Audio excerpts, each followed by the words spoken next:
Bismillahirrahmanirrahim. Assalamualaikum warahmatullahi wabarakatuh. Salam sejahtera untuk kita semua.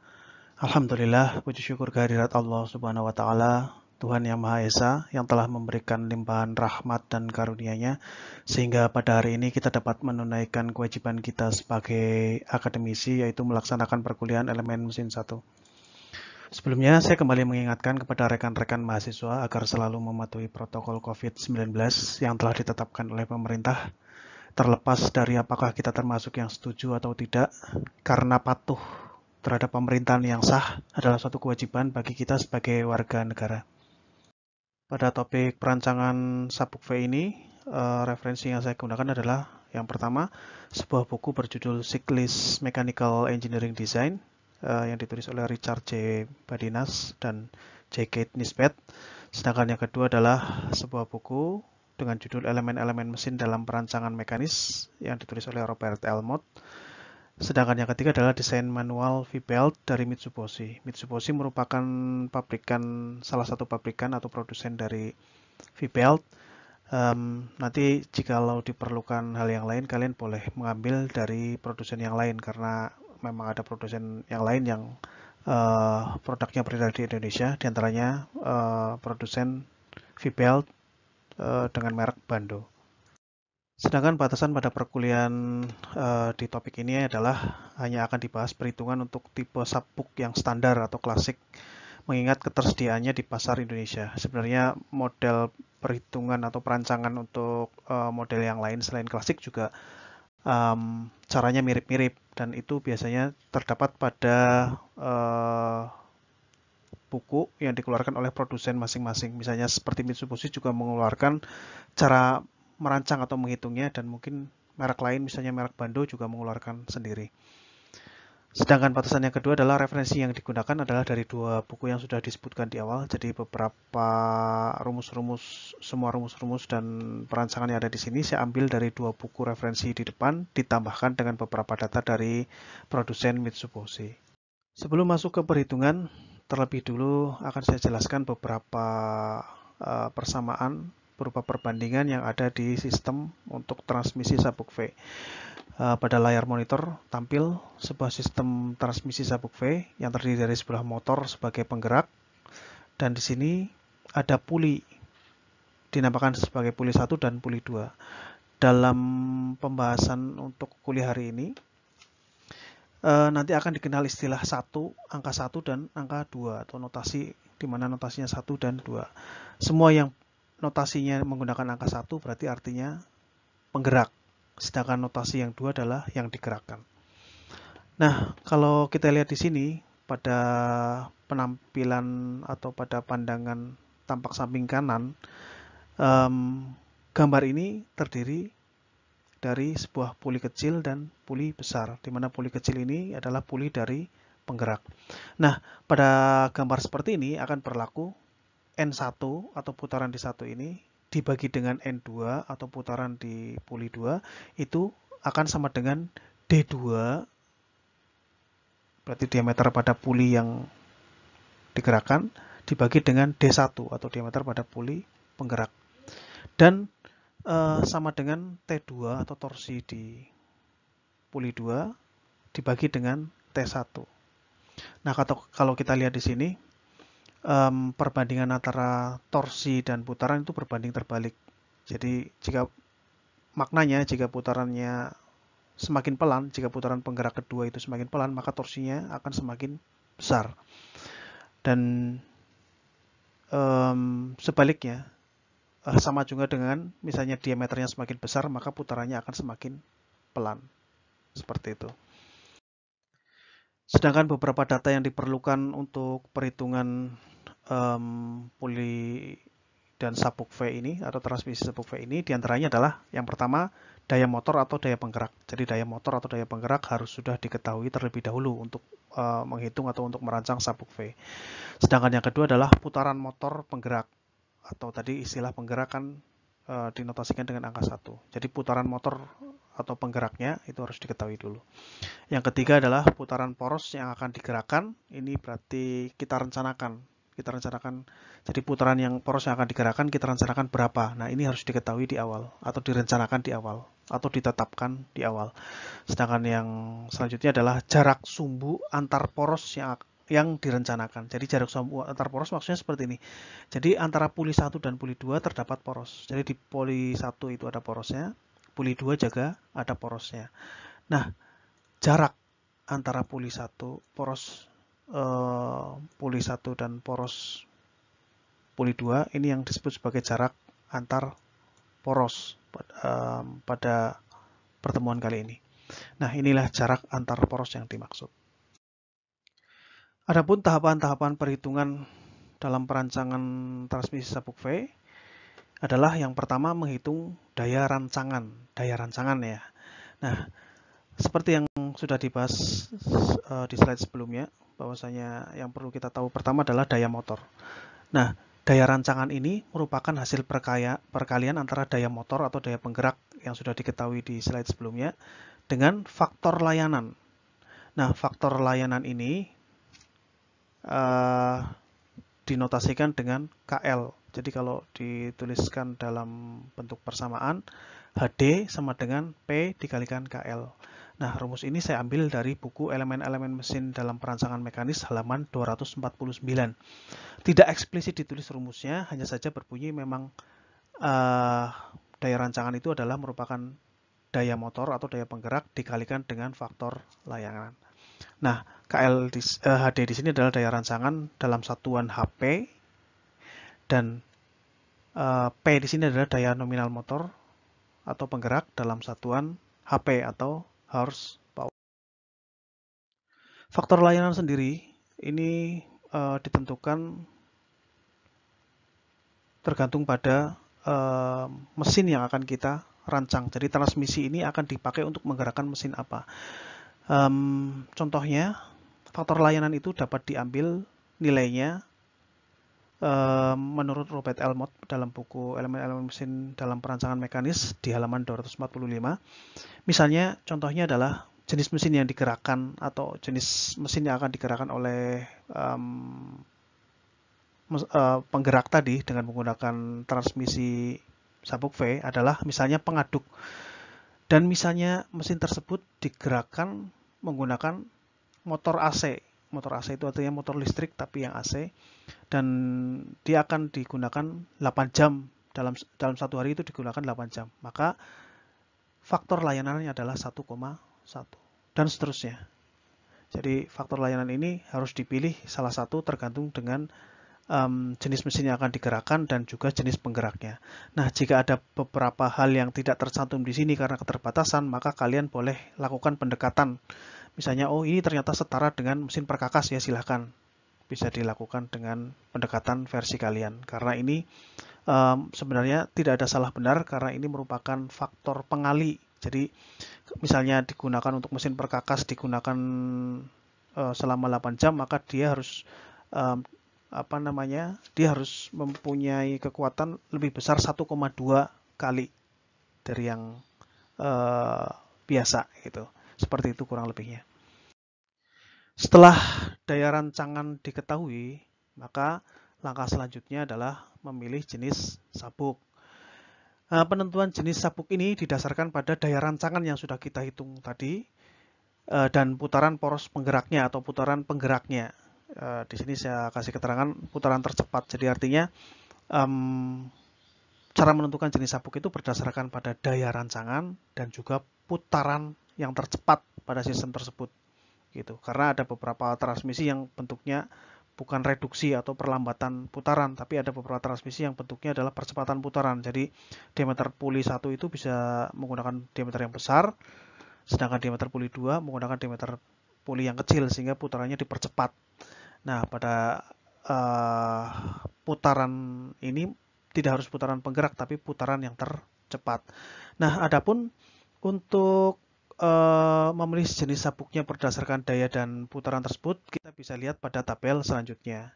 Nah, pada tabel ini contohnya, misalnya motor listrik yang digunakan adalah motor listrik setengah HP. Setengah HP kan tidak sampai 1 ya. Untuk jenis motor setengah HP sampai dengan 1,5, maka rekomendasi jenis sabuk yang digunakan atau tipe sabuk yang digunakan untuk jenis sabuk standar atau klasik adalah tipe A. Namun jika misalnya jenis motor atau jenis daya motor yang digunakan adalah 3 HP, digunakan pada 200 RPM, maka cara menentukannya seperti ini. Bagian bawah adalah daya, sedangkan bagian yang ke atas adalah RPM atau putaran. Misalnya dayanya 3 HP, putarannya 200. Kita temukan 3 HP, putarannya 200. Maka rekomendasi jenis sabuk standar yang digunakan adalah tipe B. Karena ada di sini. Nah, tabel ini saya ambil dari desain manual V-belt dari Mitsubishi. Karena pada dua buku yang saya sebutkan tadi, tidak mempunyai gambar seperti ini. Tapi pada dasarnya tabel ini sama. Dan kalau dilihat pada referensi buku lain pun, tabel ini ada di situ. Setelah tipe sabuk diperoleh atau jenis sabuk diperoleh, maka langkah selanjutnya adalah memilih pulinya. Nah, untuk memilih puli, langkah yang pertama itu adalah pilih atau tentukan diameter puli yang terkecil terlebih dahulu. Jadi, puli yang terkecil atau yang paling kecil dulu yang ditentukan diameternya harus berapa. Diameter puli terkecil yang disarankan itu dapat dilihat pada tabel di bawah ini. Nah, tabel ini saya ambil dari buku Checklist Mechanical Engineering Design halaman 899. Nah, kalau kita lihat di sini, misalnya tadi tipe sabuk yang kita pilih adalah tipe A, maka diameter minimal yang dianjurkan adalah 3 in. Dan ini tersedia di pasaran karena sudah saya cek di marketplace di Indonesia. Nah, sebenarnya yang terkecil bukan hanya 3 sih, ada yang diameter 2. Tapi silakan dipilih diameter 2 jika memang terpaksa. Kalau tidak terpaksa, yang disarankan adalah terkecilnya adalah 3. Nah, untuk misalnya tipe B, disarankan diameter puli terkecilnya adalah 5,4 dan seterusnya. Ini bisa kalian baca di sini. Nah, selanjutnya setelah diameter puli yang kecil tadi sudah ditentukan, maka langkah selanjutnya itu kita menghitung diameter puli yang terbesar. Nah, untuk menghitung data puli yang terbesar ini dapat dilakukan dengan melibatkan data input atau data masukan yang tadi sudah kita bahas sebelumnya berupa putaran poros penggerak. Putaran poros penggerak ini pasti sama dengan putaran motor ya, karena poros penggeraknya akan dihubungkan dengan motor atau N1. Nah, putaran poros yang digerakkan juga kita masukkan karena tadi di awal kan kita harus menentukan diinginkan putaran di sini berapa. Ini harus ditentukan, bukan dihitung. Jadi ditentukan putaran poros di sini inginnya berputar berapa atau yang direncanakan berputar berapa. Nah, diameter 1 tadi sudah ditentukan sehingga kita tinggal mencari diameter 2 atau diameter yang digerakkan atau diameter yang terbesar. Jika N1 sudah diketahui atau diketahui dari motor listrik dan N2 sudah ditentukan serta D1 tadi sudah ditentukan di langkah sebelumnya diameter puli terkecil, maka D2 bisa dihitung. Tadi untuk D1-nya kan sudah kita tentukan dari tabel di depan ya. Nah, setelah D2-nya dihitung dan ketemu, maka periksa dulu ketersediaan diameter puli besar tersebut di pasaran. Karena kita jika tersedia harus memilih yang mendekati karena kita tidak bisa membuat puli sendiri dengan diameter yang kita inginkan. Nah, misalnya saya contohkan diameter puli yang setelah dihitung ketemunya adalah 2,75. Nggak akan ada tersedia di pasaran diameter puli 2,75. Maka yang mendekati berapa? Ternyata 3 in ada. Oke, berarti yang kita pilih adalah yang 3 in. Jadi setelah kita hitung jangan melulu harus pakai segini, nggak seperti itu juga. Kita harus melihat ketersediaan di pasaran sehingga kalau tidak tersedia maka kita ambil yang mendekati. Setelah kita dapatkan diameter poros yang digerakkan, kalau diameternya bulat, diameter porosnya ketemunya bulat dan langsung tersedia ada di pasaran, berarti kita nggak perlu menghitung ulang putaran aktual poros yang digerakkan. Namun jika ternyata diameter itu tidak tersedia di pasaran dan harus disesuaikan, berarti artinya putaran yang kita inginkan di putaran akhir kan pasti berubah tidak sesuai dengan apa yang kita tentukan, maka kita harus melakukan langkah yang keempat, yaitu hitung putaran aktual dari poros yang digerakkan. Gitu. Nah, untuk menghitung putaran aktual poros yang digerakkan atau D2, maka rumus yang digunakan sama seperti tadi. Hanya saja N2-nya sekarang yang kita cari adalah N2, karena sekarang D2-nya kan sudah ketemu, sudah aktual ya, ada D1 aktual, D2 aktual. Nah, N1 juga aktual karena dari motor, maka N2 aktualnya yang kita hitung. Nah, dengan rumus seperti ini, maka tinggal pindah ruas saja. Langkah selanjutnya adalah periksa kecepatan sabuk. Hitung kecepatan sabuk dengan rumus V sama dengan Pi dN1 per 12. Rumus ini saya ambil dari buku elemen-elemen mesin dalam perancangan mekanis halaman 249. Di sana tidak tertulis eksplisit N1. N1 ini hanya saya mudahkan definisinya untuk kalian, di mana biasanya putaran motor penggerak itu adalah putaran yang tercepat. Jadi sebenarnya yang perlu dihitung N di sini adalah N yang tercepat. Kalau memang transmisinya itu bukan sistemnya bukan reduksi tapi mempercepat putaran, maka N ini berarti N2.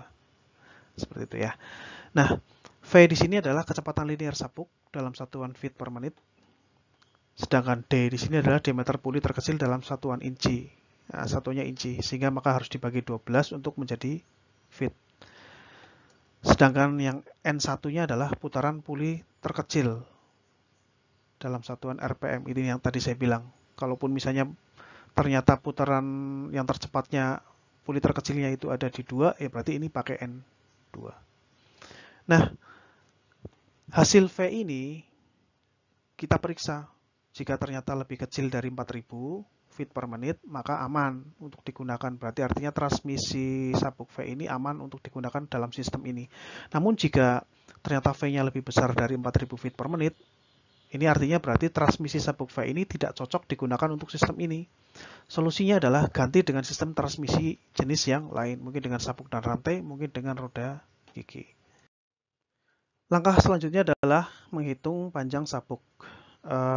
Data input yang diperlukan yaitu jarak antar sumbu poros yang tadi sudah saya bahas di slide pertama. Jarak antar sumbu poros yang direncanakan. Jadi kita pertama harus merencanakan jarak sumbu antar porosnya. Namun jika ternyata jarak antar sumbu poros belum ditentukan di awal atau kalian masih ragu, maka kalian bisa menetapkan jarak sumbu antar porosnya tersebut dengan rumus D2 lebih kecil dari CS lebih kecil dari D2 plus D1. Di mana D2-nya itu adalah diameter puli yang besar dan D1-nya adalah diameter puli terkecil.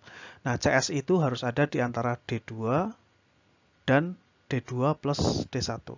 Nah, nilainya silahkan kalian ambil sembarang atau terserah kalian, yang penting ada di antara angka ini.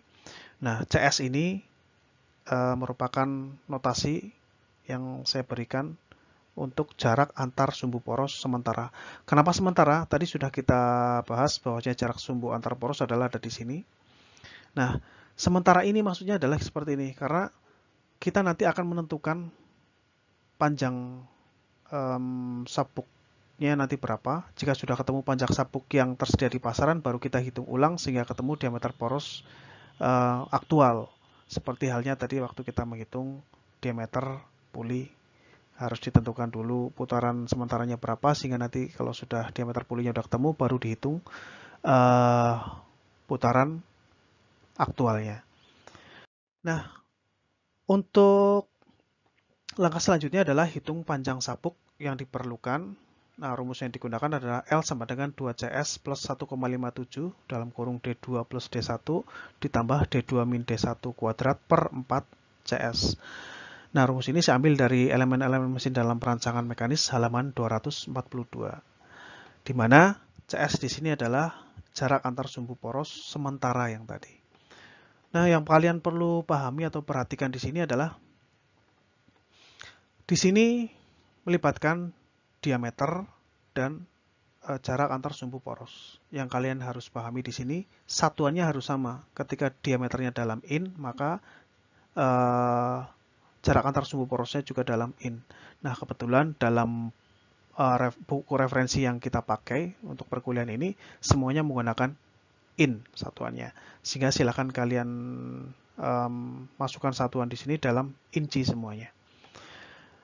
Nah, jika L-nya sudah diperoleh, nilainya berapa dari perhitungan, maka sama dengan langkah waktu kita merancang diameter puli tadi. Kita harus melihat apakah angka ini tersedia di pasaran. Angka hasil perhitungan ini apakah tersedia di pasaran. Jika tidak ada yang tersedia, maka pilih nilai yang mendekati dengan hasil perhitungan. Jadi pilih spesifikasi yang ada di pasaran yang nilainya mendekati dengan hasil perhitungan yang di sini. Nah, sedangkan panjang yang tersedia di pasaran seperti apa? Ini saya cantumkan panjang V-belt yang tersedia di pasaran, yang saya ambil sumbernya dari Cyclist Mechanical Engineering Design, halaman 899. Misalnya contohnya untuk tipe A itu panjangnya ada yang 26 in, 31 in, dan seterusnya sampai 128. Nah, cara membacanya seperti itu untuk panjang sabuk. Silahkan pilih yang mendekati dengan hasil perhitungan. Setelah panjang sabuk V diperoleh sesuai dengan yang ada di pasaran, maka langkah selanjutnya adalah kalian harus menghitung ulang jarak antar sumbu poros. Jarak antar sumbu poros yang sekarang adalah jarak antar sumbu poros yang aktual atau yang sebenarnya. Karena kenapa? Karena hasil perhitungan yang tadi dengan diameter puli kecil segini dan diameter puli besar segitu diperoleh harusnya butuh panjang sabuknya adalah segini, tapi ternyata tidak ada dan harus ditentukan sesuai yang mendekati di pasaran, maka jarak antar sumbu porosnya harus kita hitung ulang. Nah, cara menghitung ulangnya seperti apa? Cara menghitung ulangnya, sumbu antar poros atau C sama dengan B plus akar dari B kuadrat min 32 kalikan D2 min D1 kuadrat per 16. Yang kalian harus perhatikan di sini adalah jangan sampai kalian kurangi dulu baru dikalikan dengan hasil ini. Jadi kalian secara hierarkial harusnya menghitung D2 min D1 dulu dikuadratkan, baru dikalikan dengan 62, baru dikurangi dengan B kuadrat, baru diakarkan. Dan seperti itu. Nah, di sini ada notasi B. B itu dapat dicari dengan 4 kali L atau 4 kali panjang sabuknya dikurangi dengan 6,28 dikalikan D2 plus D1. Nah, di sini B ini dipisahkan karena biar penulisan rumus ini tidak terlalu panjang. Kalau ini langsung dimasukkan seperti ini, maka penulisan rumusnya akan terlalu panjang. Seperti itu. Nah, langkah yang selanjutnya atau langkah yang ke-8 adalah menghitung transmisi daya per sabuk.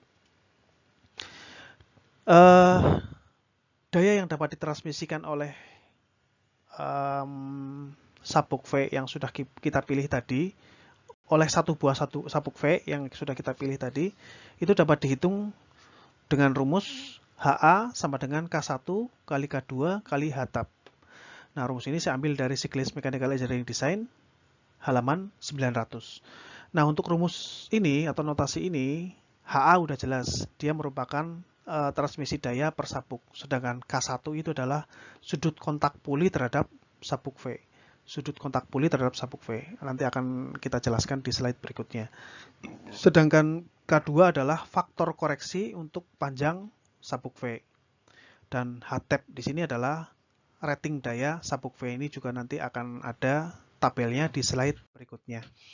Nah, ini contohnya sudut kontak puli terhadap sabuk V. Yang dimaksud sebagai sudut kontak adalah ini. Ada sudutnya C ini atau theta ini adalah sudut kontak puli. Nah, sedangkan K1, nilai K1 ini dapat kita ambil dari sini. Misalnya, sudah kita temukan sudut kontak pulinya adalah dihitung dari D besar atau diameter terbesar dikurangi D kecil dibagi dengan C atau jarak antar sumbu poros. Misalnya diketahui hasil perhitungan D min D per C-nya adalah 0,4, maka berarti sudut kontaknya adalah 156,9. Dan untuk K1-nya nilainya untuk sabuk V, kalau ini adalah sabuk datar atau flat belt, kalau misalnya ini adalah sabuk V, jadi kalau misalnya ketemu dari 0,4 ketemu 1,56, kita tinggal tarik ke kanan. Berarti nilai K1-nya adalah 0,94. Nah, itu adalah nilai K1. Selanjutnya, untuk K2 atau Belt Length Correction Factor dari buku yang sama di halaman 902, itu cara menentukannya sama kayak tadi. Cara membacanya mirip dengan yang tadi. Misalnya, yang kita pilih adalah tipe sabuknya adalah tipe sabuk A. Panjangnya adalah 45 inci. Anggaplah misalnya ada 45 inci. Berarti ada di sini. Maka faktor koreksinya untuk K2 adalah nilainya 0,9. Kita tarik ke kiri.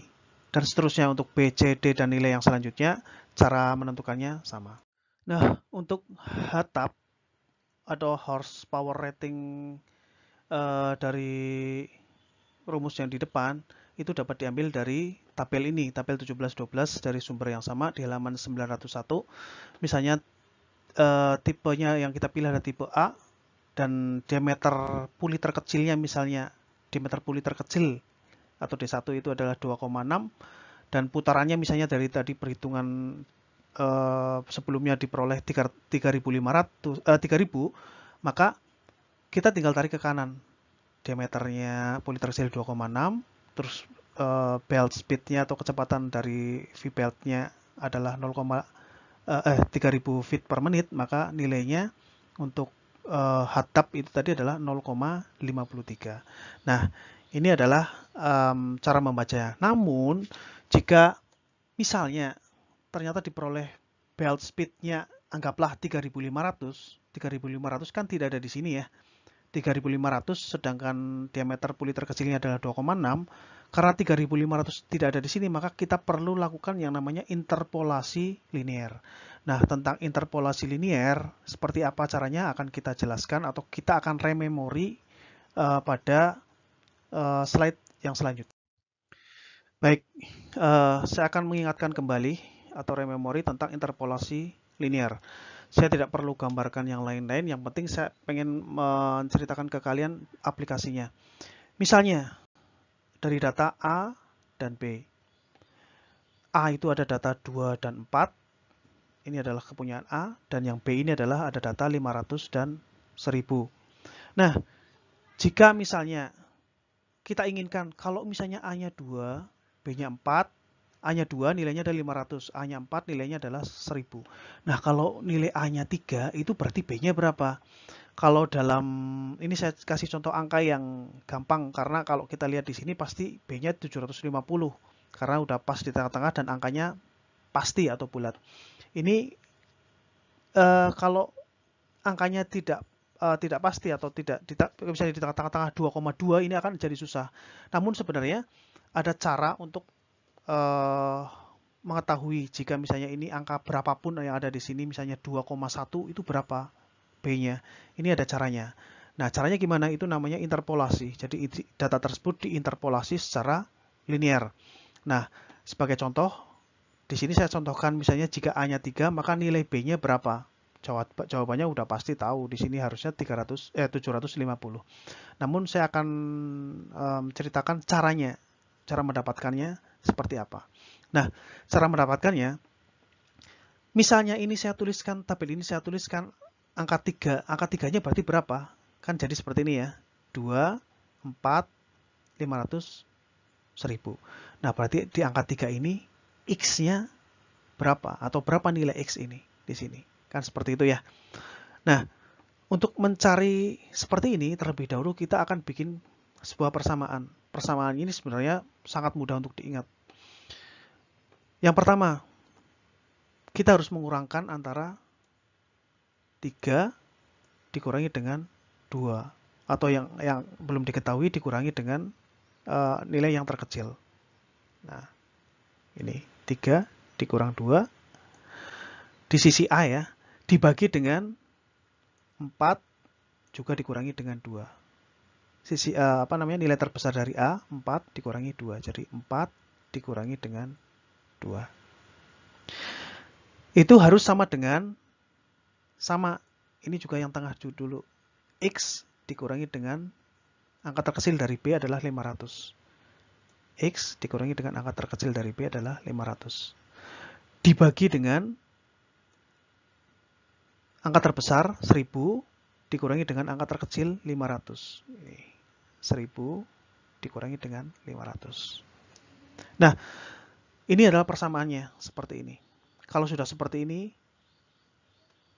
kita gampang untuk menyelesaikannya. Karena ini tinggal pindah ruas, persamaan ini jadi 3 min 200 per 4, 3 min 2 per 4 min 2. Jadi kalau di sini udah langsung gampang karena ini tinggal pindah ruas ke kiri, persamaannya jadi 1000 min 500-nya pindah ke sini. Nah, persamaan di kanan tinggal X min 500. Nah, setelah itu 500-nya tinggal dipindahkan ke kanan. Karena ini min, berarti di sini jadi plus 500 plus 3 min 2 per 4 min 2 dikalikan 1000 min 500 sama dengan X. Nah, kalau kita hitung di sini 3 min 2 1, 4 min 2 2, berarti setengah ya, 1 per 2. Nah, ini 1000 min 500 adalah 500. 500 kali setengah 250. 500 tambah 250, X-nya ketemu 750. Nah, itulah cara untuk melakukan interpolasi linear. Jadi, kalaupun yang diketahui cuma B dan A-nya belum diketahui, kalian nanti bisa mencarinya. Dan berapapun angkanya nanti kalian bisa cari dengan interpolasi linear seperti ini. Langkah yang terakhir atau langkah yang ke-9 adalah kita hitung jumlah sabuk V yang diperlukan berapa sih biar kuat untuk meneruskan daya dan putaran segitu. Nah, jumlah sabuk yang harus digunakan itu dapat dihitung dengan rumus NB lebih besar sama dengan HD per HA. Rumus ini saya ambil dari Cyclist Mechanical Engineering Design halaman 901. HD di sini adalah daya rancangan yang sudah kita hitung di langkah awal dibagi dengan HA, di mana HA ini adalah transmisi daya per sabuk yang sudah kita hitung sebelum slide ini persis. Nah, ketika HD per HA ini kita hitung, maka ketemunya nanti pasti angkanya paling tidak koma. Nanti kita harus bulatkan karena kita harus angka tersebut merupakan jumlah sabuk yang harus kita gunakan. Jadi misalnya kita harus menggunakan sabuk tipe A, tapi jumlahnya 2 buah. Nah, seperti itu. Kalau angkanya misalnya menyatakan 1,23, berarti kita harus menggunakan 2 buah. Jangan dilakukan pembulatan ke bawah, karena itu menjadi tidak aman. Jadi pembulatannya harus ke atas. Nah, di sini tandanya kenapa lebih besar sama dengan, artinya kalau misalnya memang ketemunya 0,75, berarti kan yang harus kita gunakan sabuknya 1. Kalau kita pakai 2, boleh nggak? Boleh. Itu lebih aman, atau artinya 1 saja sudah aman, apalagi 2, berarti nggak ada masalah. Nah, ini adalah langkah terakhir. Jadi di langkah ke-9 ini kita ketemu jumlah sabuknya berapa yang harus digunakan.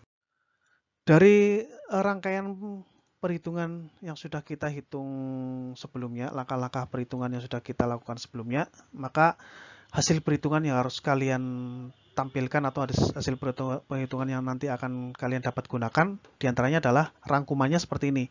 Yang pertama, kalian akan memperoleh tipe, panjang, dan jumlah dari sabuk V. Jadi sabuk V yang tipenya apa, panjangnya berapa, dan jumlahnya berapa. Sedangkan yang selanjutnya kalian akan peroleh diameter puli penggeraknya berapa in. Berarti kalian nanti ketika akan membeli puli, patokannya adalah ini. Dan yang kedua, diameter puli yang digerakkan berapa in. Yang selanjutnya, jarak antar sumbu porosnya berapa. Nah, ini nanti kalian bisa gunakan untuk pembuatan rangka. Jadi ketika nanti perlu dudukan, berarti nanti kalian harus perkirakan, oh berarti jarak antar sumbu porosnya nanti harus segini. Berarti nanti saya harus bikin dudukan di rangka adalah dengan jarak segini. Nah, yang selanjutnya adalah perbandingan transmisi. Berarti perbandingan transmisinya berapa. Karena di perhitungan tadi ada perhitungan yang hasilnya adalah perbandingan transmisi, di mana perbandingan transmisi itu adalah putaran dari poros penggerak atau N1 dibagi dengan putaran poros yang digerakkan, atau perbandingan dari diameter puli yang digerakkan dibanding dengan diameter dari puli penggerak. Dan yang selanjutnya hasil perhitungan yang kalian dapat ketahui adalah yang terakhir, putaran output aktual. Jadi putaran output aktual di mesin itu nanti akan jadi segini RPM. Demikian perkuliahan untuk hari ini. Semoga apa yang telah kita pelajari menjadi ilmu yang berguna dan bermanfaat. Semangat selalu belajar, dikerjakan tugasnya, dan sampai jumpa di perkuliahan berikutnya. Assalamualaikum warahmatullahi wabarakatuh.